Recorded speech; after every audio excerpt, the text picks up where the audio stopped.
To 9 vibes. తెలంగాణకు IMD చల్లని కబురు చెప్పింది. వచ్చే 10 రోజుల పాటు ఎండ తీవ్రత తగ్గుతుందని, అంతేకాకుండా చాలా చోట్ల వర్షాలు కురుస్తాయని వెల్లడించింది. ఎండలకు మాడిపోతున్న తెలంగాణ వాసులకు చల్లని న్యూస్ చెప్పింది వాతావరణ శాఖ. అయితే ఎల్ నినో కారణంగా దేశవ్యాప్తంగా ఎండలు ఓ రేంజ్లో మండిపోతున్నాయి. మార్చి నుంచే ఉష్ణోగ్రతలు 40 డిగ్రీలకు పైగా నమోదవుతున్నాయి. దీంతో జనం ఉక్కిరిబిక్కిరి అవుతున్నారు. మూగజీవాలైతే తల్లడిల్లిపోతున్నాయి.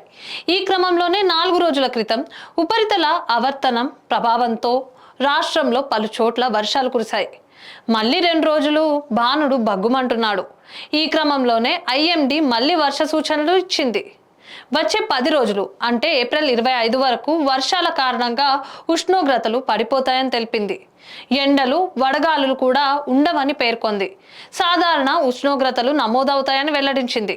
ఏప్రిల్ 18 నుంచి 25 తేదీ వరకు రాష్ట్ర వ్యాప్తంగా ఓ మోస్తారు వర్షాలు కురుస్తాయని వాతావరణ శాఖ అంచనా వేసింది. అయితే రాజస్థాన్ మీదుగా నైరుతి రుతుపవనాలు తుఫానుగా మారి కోస్తా కర్ణాటక వరకు వ్యాపించాయని తెలిపింది వాతావరణ శాఖ.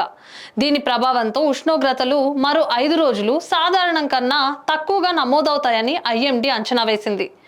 గురు, శుక్ర, శని ఆదివారాల్లో రాష్ట్రంలోని చాలా ప్రాంతాల్లో ఓ మోస్తారు వర్షాలు కురుస్తాయని పేర్కొంది. అకాల వర్షాల కారణంగా రైతులు ఇబ్బంది పడుతున్నారు.